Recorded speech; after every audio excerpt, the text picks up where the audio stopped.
Mina, I always describe myself as a political activist. Okay. I'm a social activist. I-activist umuntu obuka izinto emphakathini bese ethi I want to champion this because there's an injustice. Let's take us through your political career CV in terms of former political parties. I find it very interesting ukuthi when I narrate this story kuba ngazuthi I'm hoping between parties and kube ngazuthi khona into wrong. I'm a career politician, one. Number two, abantu mabeshintsha o partner emjolweni actually kodwa because mayishintsha ama political parties is an issue. Do you understand why some people would think you are a party hopper?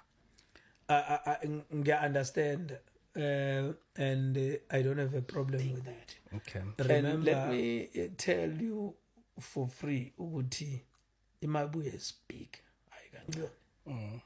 Now on top of that, Julius uthi we must fundraise, I must fundraise 1.4 million ngihambisa amabhasi lapha ngihambe ngiyokhomba inkatha ngesibhame ekhanda and say ukuze niqhubeke nibe i-mayor nani give us so much money. I was not going to do that. I was not prepared to do that. I said ngixoshe manifuna be corrupt ngenkani, it's not going to happen. Yeah, but it's a serious allegation.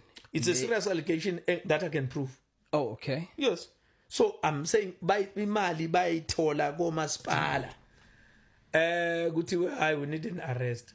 It's simple. Ithi ubani obulele labantu kuthiwa babule umphakathi. Who is the leader of umphakathi? I'm a chairperson of the ANC. I'm a councillor. I'm a chair of the CPF. And babesuke emhlanganweni wami to arrest the leader. Bang arrest and few other people. There's a hit list and you are number one on that list. Oh, okay. Nzobulawa, we don't know why Nzobulawa, but I think it has something to do with the government.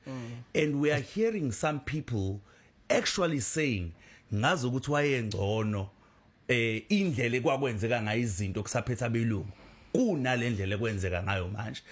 I would like you to weigh in as an activist ukuthi you have lived both. What would be your comment on that?